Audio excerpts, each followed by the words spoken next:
Seperti yang saya katakan kemarin, saudara-saudara, Malaysia ini butuh kemenangan atau setidaknya seri, saudara-saudara. Dan sekarang mereka benar-benar seri melawan Kyrgyzstan.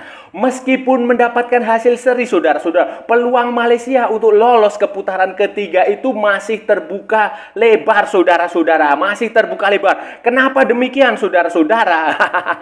Kenapa? Nah, simak penjelasan saya sampai akhir ya. Nanti saya jelaskan alasannya kenapa Malaysia punya peluang lolos yang cukup besar, saudara-saudara. Halo, saudara-saudara. Jumpa lagi dengan komentator gadungan di sini. Dengan komentator yang gadungan. Seperti biasa, saudara-saudara, seperti biasa. Kalau kita sudah bertemu, pasti akan ada yang kita bicarakan. Akan ada yang kita perbincangkan. Kita cakap, kita ulas, kita analisis, kita bacotin, kita gibahin, kita cangkeman. Tentang sepak bola di seputaran Asia Tenggara. Di negara-negara serumpun, negara-negara tetangga, negara-negara jiran, negara-negara sahabat. Indonesia, Malaysia, Thailand, Vietnam, Laos, Myanmar, Brunei Darussalam, Kamboja, Timor Leste, Singapura, Filipina, Wakanda, Konoha, negara api, negara angin, negara dongeng, negara apa aja.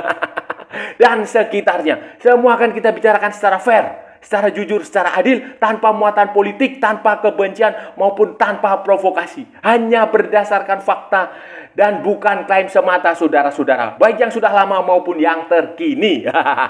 Bebas, saudara-saudara, bebas, bebas, bebas. Yang penting, sopan.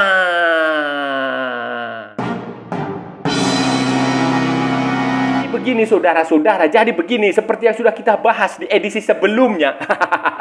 Yang sudah kita cakap, kita ulas, kita analisis. Malaysia ini datang ke Bishkek, datang menghadapi Kyrgyzstan, melawan Kyrgyzstan ini dalam kondisi yang tidak ideal. Tidak ideal karena banyak sekali pemain yang cedera, banyak sekali pemain yang tidak bisa ikut, banyak sekali pemain yang tidak bisa bergabung. Di belakang itu penjaga gawangnya, kipernya itu, goalkeepernya itu Shihan Hasmi tidak bisa main. Kemudian saudara-saudara, di depan itu khususnya di sektor penyerangan itu, pemain seperti Faisal Harim, Arif Aiman, Darren Lock, kemudian si siapa itu?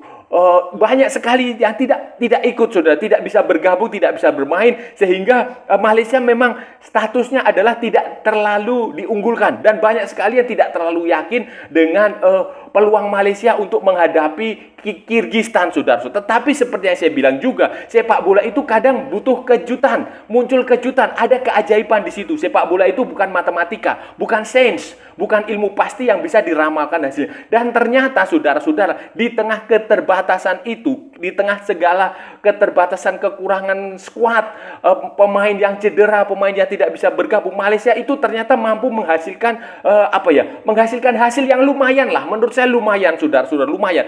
Sejak awal saya sudah bilang Malaysia itu harus mengalahkan Kyrgyzstan atau setidaknya bermain seri, saudara-saudara, atau setidaknya bermain seri. Kalau menang itu peluangnya besar sekali. Kalau bermain seri itu peluangnya terbuka, tidak besar tetapi ada, saudara-saudara, ada dan bisa saja terjadi di pertandingan terakhir. Itu, saudara. Jadi, dan ternyata para pemain Malaysia itu berjuang dengan cukup bagus. Kim Pan Gon juga, walaupun Kim Pan Gon melakukan, saya rasa dia kurang maksimal lah. Ada pergantian pemain.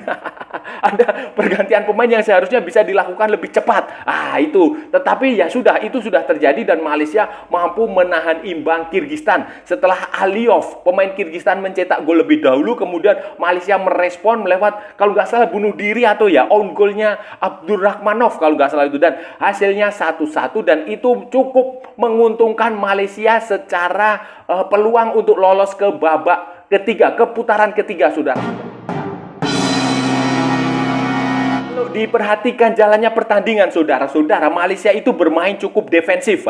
Itu betul dan sudah seperti yang saya bilang waktu itu, yang saya katakan waktu itu, bahwa Malaysia menghadapi Kyrgyzstan itu harus defensif, tidak usah mengambil inisiatif serangan, tetapi sabar bermain, menjaga daerah, mengamankan pertahanan terlebih dahulu, baru melakukan serangan attack. Dan itu terbukti dari formasinya, skemanya, gameplaynya itu kalau nggak salah ada 5 back di situ, 5 defender, 5-4-1 kalau nggak salah. 5-4-1 atau 5-2-3. Ah, itu pokoknya agak cenderung defensif dan itu terbukti cukup sukses saudara-saudara, walaupun mainnya tidak terlalu bagus ya. Kirgistan itu banyak mendominasi permainan. Mereka ball possession-nya bagus, mereka menyerang semua sektor lapangan Malaysia, tetapi para pemain Malaysia itu bertahan dengan cukup bagus, bertahan dengan cukup baik, defensif lainnya itu bagus saudara-saudara, bagus sekali karena terbukti itu gol itu ya sebenarnya gol hanya kelengahan saja yang sebenarnya tidak perlu terjadi, tetapi secara umum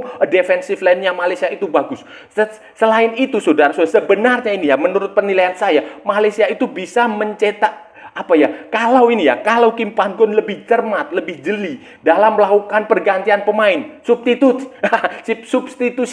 substitution pokoknya pergantian pemain lah itu sebenarnya cukup, karena sebenarnya itu ada celah yang bisa dimanfaatkan karena Kirgistan juga terlihat frustrasi untuk membongkar pertahanan Malaysia yang rapat. Sebenarnya itu bisa dimanfaatkan dengan counter attack yang cepat dan efektif, tetapi ya hasilnya seperti itu. Kim Pan Gon terlambat membaca permainan atau mungkin dia punya alasan khusus apa, saya nggak tahu, tetapi ya fakta seperti itu saudara-saudara. Saudara-saudara. Kalau menurut saya ini ya, Kim Pan Gon itu tidak bisa membaca situasi. Contohnya kemarin waktu melawan Kirgistan, saudara-saudara, itu kan seharusnya dia bisa melakukan pergantian yang lebih cepat. Misalnya di awal babak kedua, langsung di menit ke-46 atau di menit 50 atau di menit ke-60 ketika kondisi. Jadi begini, ketika itu kan dilihat Kirgistan sudah mulai melakukan pergantian pemain karena dia melihat para pemainnya sudah mulai lelah, sudah kehilangan akal, sudah kehabisan ide untuk membongkar pertahanan Malaysia. Nah, seharusnya di saat yang sama Kim Pan Gon juga melakukan perubahan untuk memanfaatkan situasi itu. Defensif tetapi dia harus memasukkan pemain yang punya kecepatan supaya Malaysia bisa melakukan counter attack. Biasanya begini, kalau saya perhatikan nih, ketika Kirgistan gagal, Malaysia itu telat build up-nya terlambat, saudara-saudara. Build up-nya terlambat, kemudian transisinya juga tidak terlalu bagus. Sehingga itulah yang membuat tidak ada gol tambahan. Itu saudara-saudara. Jadi kemarin kalau Malaysia bisa melakukan pergantian pemain lebih cepat, lebih dini, itu kemungkinan bisa terjadi Malaysia bisa mencetak gol, saudara-saudara. Kenapa? Karena transisi itu yang dibutuhkan, dan dalam situasi seperti itu, di menit-menit krusial seperti itu, ketika para pemain Kirgistan frustrasi, ketika para pemain Kirgistan stres, tidak bisa membongkar pertahanan, itu ada celah yang harus dimanfaatkan, dan itu hanya bisa dilakukan dengan pemain yang mempunyai kecepatan, dan ketika bola gagal masuk, kirim bola ke situ, lari, umpan lambungkah, umpan apakah, supaya bisa merepotkan pertahanan. Tetapi itulah yang tidak dilakukan oleh Kim Pan Gon. Ya, sayang sekali saudara-saudara, sayang sekali.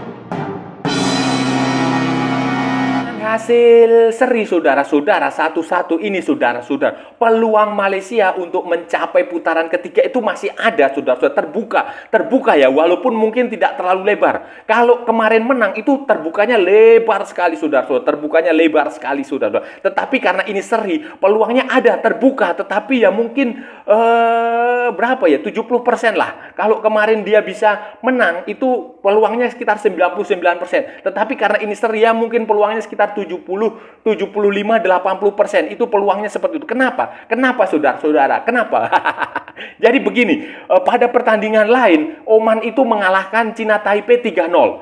Kemudian itu berarti Oman itu meraih poin kalau nggak salah 12 atau berapa. Dia ada di puncak klasemen. Sementara Kirgistan itu ada di posisi kedua dengan 10 poin. Sementara Malaysia di posisi ketiga dengan 7 poin, saudara-saudara, dengan 7 poin ya. Tetapi saudara-saudara, pada pertandingan terakhir nanti, Kirgistan akan bermain di Muscat, akan away ke Oman. Nah, itu berat, saudara-saudara, berat sekali.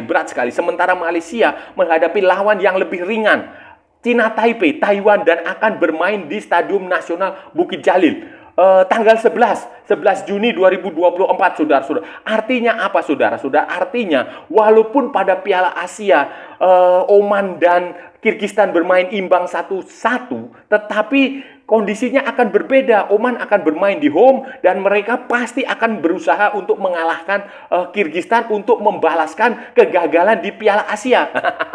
Itu sudah pasti. Dan Oman saya punya feeling dia tidak akan bermain santai, tidak akan, saudara-saudara, karena kalau dia kalah juga saudara-saudara, dia akan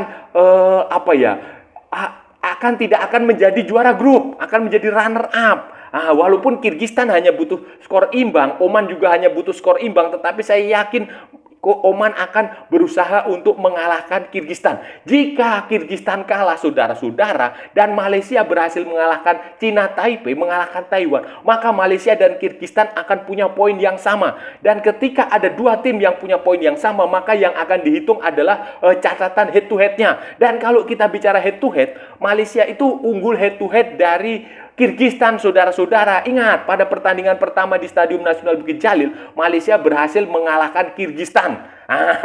Sementara sekarang imbang 1-1. Itu artinya peluang Malaysia untuk lolos ke putaran ketiga itu cukup terbuka, saudara-saudara, walaupun tidak lebar. Walaupun tidak besar sekali, tetapi ada, dan peluang itu bisa terjadi. Karena sekali lagi, sepak bola itu bukan matematika, sepak bola itu bukan sains. Kejutan, keajaiban itu terkadang terjadi di sepak bola, di lapangan, saudara-saudara. Jadi santai saja, santai saja. Situasi seperti ini, saudara-saudara, tekanan itu sudah pasti ada, justru ada pada Kyrgyzstan. Tekanan, saudara-saudara, saya yakin tekanan itu ada pada pemain Kyrgyzstan. Itu terlihat ketika pertandingan melawan Malaysia itu berakhir, wajah para pemain Kyrgyzstan itu tampak kecewa sekali. Pelatihnya juga kecewa, supporternya itu juga terlihat kecewa sekali, saudara-saudara. Bahkan pertandingan belum selesai aja sudah banyak yang meninggalkan stadion. Itu menunjukkan bahwa mereka sebenarnya optimistis, percaya diri akan lolos ke putaran ketiga dengan mengalahkan Malaysia. Tetapi faktanya mereka hanya bermain seri. Dan ini akan membuat mereka tertekan. Karena bermain di Oman, di kandangnya Oman itu tentu saja berbeda. Apalagi Oman yang sekarang berbeda dengan Oman waktu Piala Asia. Mereka sudah ganti pelatih, punya pelatih baru, punya cara bermain yang baru, walaupun materi pemainnya masih tidak banyak berubah, saudara-saudara, tetapi cara main, pendekatan pelatihnya, filosofi, taktik, dan strateginya itu berbeda. Dan itu sudah pasti membuat Kyrgyzstan akan kesulitan, saudara-saudara. Saya berani jamin Kyrgyzstan akan kesulitan, dan Oman itu sudah pasti dia kemungkinan besar dia tidak akan bermain santai. Walaupun kedua tim ini cukup bermain seri, saudara-saudara. Biasanya tim yang hanya mengharapkan hasil seri, hanya mengharapkan hasil imbang, itu kebanyakan akan sering kalah, gagal, saudara. Itu sudah terjadi di banyak kasus di sepak bola. Dan saya pastikan itu Oman tidak akan mencari seri. Mereka pasti akan mengalahkan Kyrgyzstan, dan itu kemenangan akan Kyrgyzstan itu penting bagi mereka. Selain untuk gengsi, ya saudara-saudara, harga diri, karena kegagalan di Piala Asia 2023 itu karena ditahan imbang oleh Kyrgyzstan. Selain itu mereka juga tidak mau menjadi runner up. Kalau mereka kalah dari Kyrgyzstan, mereka akan menjadi runner up di grup D. Dan ketika mereka menjadi runner up di grup E, nanti ketika drawing di round 3, di putaran ketiga itu mereka akan dikumpulkan menghadapi lawan yang berat. Dan ini pasti akan dihindari, saudara-saudara. Akan dihindari karena itu akan merugikan perjuangan Oman, saudara-saudara. Itu pasti akan dihindari. Malaysia, saudara-saudara, Harimau Malaya nanti ketika menghadapi pertandingan melawan Taiwan, itu akan jauh lebih ringan, jauh lebih enak, saudara-saudara, jauh lebih mudah. Walaupun pada pertandingan pertama di Cina Taipei itu Malaysia menang, tetapi dengan skor yang tidak terlalu meyakinkan lah. Nggak masalah, saudara-saudara, kan yang penting menang. Yang penting itu 3 poin. Dan menghadapi Taiwan ini, saudara-saudara, itu Malaysia enak sekali, lebih ringan, lebih menguntungkan Malaysia dibanding Kyrgyzstan, saudara. Kenapa? Karena Taiwan itu sudah pasti dia sudah tidak ada peluang lolos, saudara. Dia sudah menjadi peringkat terbawah di grup D. Tidak ada peluang lagi untuk Cina Taipei dari kemarin-kemarin. Terbaru mereka dikalahkan oleh Oman, saudara-saudara, 0-3. Main di kandang di home-nya Cina Taipei. Itu sudah mudah. Ini Malaysia punya peluang besar untuk menang. Mungkin dengan 1, 2, 3 gol juga bisa, saudara-saudara. Jadi peluang Malaysia ini besar sekali mengalahkan Cina Taipei. Intinya adalah Malaysia harus bermain baiklah. pasti akan ada lebih menyerang. Kalau kemarin melawan Kirgistan lebih defensif, pasti nanti saya menduga melawan Cina Taipei Malaysia akan menyerang. Itu harus dimanfaatkan, bermain di home, bermain di Stadium Nasional Bukit Jalil dengan dukungan banyak orang, banyak supporter, banyak fans Harimau Malaya, kemudian dalam kondisi yang mental yang bagus, saudara-saudara, mental yang bagus karena baru saja mendapatkan hasil positif dari Kirgistan setelah sebelumnya kalah 2 kali dari Oman, kemudian peluang poin lolos ke putaran ketiga, kepusingan ketiga terbuka lebih lebar. Jadi ini Malaysia sangat diuntungkan, saudara-saudara, sangat diuntungkan, punya potensi untuk lolos ke putaran ketiga yang lebih besar. Menurut saya lebih besar daripada Kirgistan ya. Walaupun Kirgistan sekali lagi ya, walaupun Kirgistan tuh cukup bermain seri, tetapi saya tidak melihat Oman akan mengizinkan Kirgistan bermain seri. Pasti mereka akan berusaha mengalahkan Kirgistan. Dan di satu sisi kalau Malaysia menang, ya sudah. Peluang Malaysia besar, saudara-saudara. Seandainya Malaysia bisa lolos, saudara-saudara, lolos ke putaran ketiga, dan Indonesia juga bisa lolos ke putaran ketiga, saudara-saudara, ini akan menarik, saudara-saudara. Karena Asia Tenggara akan mengirimkan 2 wakil, lebih dari 1 wakil lah. Itu menarik, saudara, menarik, dan ini akan menjadi kemajuan yang cukup bagus bagi sepak bola di kawasan lah. Di Asia Tenggara ini akan bagus sekali. Indonesia kan hanya butuh 1 kemenangan melawan Filipina. Kalaupun kalah dari Filipina, kemudian Vietnam juga kalah dari Irak, Indonesia juga akan lolos. Sementara Thailand itu kemungkinan susah karena berat sekali Thailand itu karena kemarin dia bermain imbang dengan Cina. Susah, saudara-saudara, walaupun pada pertandingan terakhir nanti akan bermain melawan Singapura dan Cina akan bermain melawan Korea Selatan. Tetapi ya dengan hasil imbang kemarin berat. Kemudian mana lagi? Myanmar, apalagi Myanmar sudah. Jadi peluang paling besar bagi negara Asia Tenggara untuk lolos ke putaran ketiga, ke third round, ke pusingan ketiga ya hanya Indonesia dan Malaysia. Dan harapan saya Indonesia dan Malaysia sama-sama lolos ke putaran ketiga supaya menjadikan mewakili Asia Tenggara, supaya gengsi, supaya level sepak bola di Asia Tenggara itu sejajar dengan sepak bola di kawasan lain, di Asia Timur, di Asia Tengah, di Asia Barat, di Asia Selatan. Kalau Asia Selatan sih enggak. Ya, Asia Timur dan Asia Barat dan Asia Tengah itu yang kiblat sepak bolanya kan di situ, di Asia ini ya. Itu kalau bagus, sudah bagus sekali kalau ada 2 tim Asia Tenggara, Indonesia dan Malaysia. Jadi enggak usah saling gontok-gontokan lah, enggak usah saling gaduh, enggak usah ribut sendiri, enggak usah bertengkar di media sosial antar sesama supporter Indonesia dan Malaysia. Harus saling dukung supaya negara-negara sesama negara Asia Tenggara ini, saudara-saudara, tetangga negara jiran ini maju bersama, saudara-saudara, itu bagus. Saudara-saudara, itu tadi pembahasan kita hari ini, saudara-saudara. Kita sudah bicara panjang lebar dari A sampai Z, dari barat sampai ke timur, dari utara sampai ke selatan, dari Sabang sampai Merauke, dari Pulau Rote sampai Pulau Miangas. Dari New York sampai San Francisco, dari London sampai Istanbul. Semua sudah kita bicarakan. Banyak sekali, saudara-saudara, banyak sekali sudah kita bilang tentang hasil seri Harimau Malaya melawan Kirgistan. Malaysia berada dalam tekanan ketika away, ketika bermain di Bishkek menghadapi Kirgistan, saudara-saudara. Dan hasilnya, saudara-saudara, Kirgistan sempat unggul melalui Aliyov, kemudian Abdurrahmanov melakukan on goal, bunuh diri, dan itu membuat skor akhir 1-1. Malaysia banyak tertekan karena ya kondisinya Malaysia sulit karena banyak sekali pemain yang tidak bisa tampil karena cedera, karena berbagai macam masalah lah. Jadi skor 1-1 ini, saudara-saudara, seri imbang 1-1 itu memang layak disyukuri, saudara-saudara, karena bagaimanapun juga hasil imbang 1-1 ini membuat head to head Malaysia dengan Kirgistan nanti kalau poinnya sama itu menguntungkan Malaysia, saudara-saudara, menguntungkan Malaysia, dan itu berarti pula peluang Malaysia itu lolos cukup besar, saudara-saudara, cukup besar. Kemarin Oman itu mengalahkan Cina Taipei 3-0. Artinya Oman itu punya 12 poin. Sementara Kirgistan itu di posisi kedua dengan 10 poin. Malaysia di posisi ketiga dengan 7 poin. Di pertandingan terakhir nanti Kirgistan akan away ke Oman, ke Muscat, saudara-saudara, ke Muscat. Dan kemungkinan besar Oman akan bisa mengalahkan Kirgistan. Berarti kan Kirgistan poinnya terhenti di 10. Sementara Malaysia dapat lawan yang lebih mudah, lebih ringan, Cina Taipei, dan akan bermain di Stadium Nasional Bukit Jalil. Kalau Malaysia bisa menang, poinnya juga 10, saudara-saudara. Itu berarti head to head Malaysia dengan Kirgistan lebih bagus Malaysia. Itu berarti Malaysia akan lolos bersama dengan Oman. Hitungannya begitu, saudara-saudara. Hitungannya begitu. Jadi peluangnya besar, kecuali nanti Kirgistan dan Oman bermain seri. Kirgistan itu hanya butuh hasil seri sajalah. Dia hanya imbang kalau dia mampu menahan imbang Oman. Tetapi saya rasa peluangnya adalah kemungkinan besar Oman akan mengalahkan Kirgistan, saudara-saudara. Kemungkinan besar ya. Dan saya rasa sudah cukup ya pembahasan kita hari ini, saudara-saudara. Kalau ada salah-salah ya mohon maaf. Namanya juga gadungan, saudara-saudara. Wajar kalau gadungan itu salah. Tetapi kalau benar, saudara-saudara, berarti sebuah kebenaran. Kalau saudara-saudara merasa channel ini bermanfaat, berguna, menghibur, menginspirasi, silahkan like, share, and subscribe.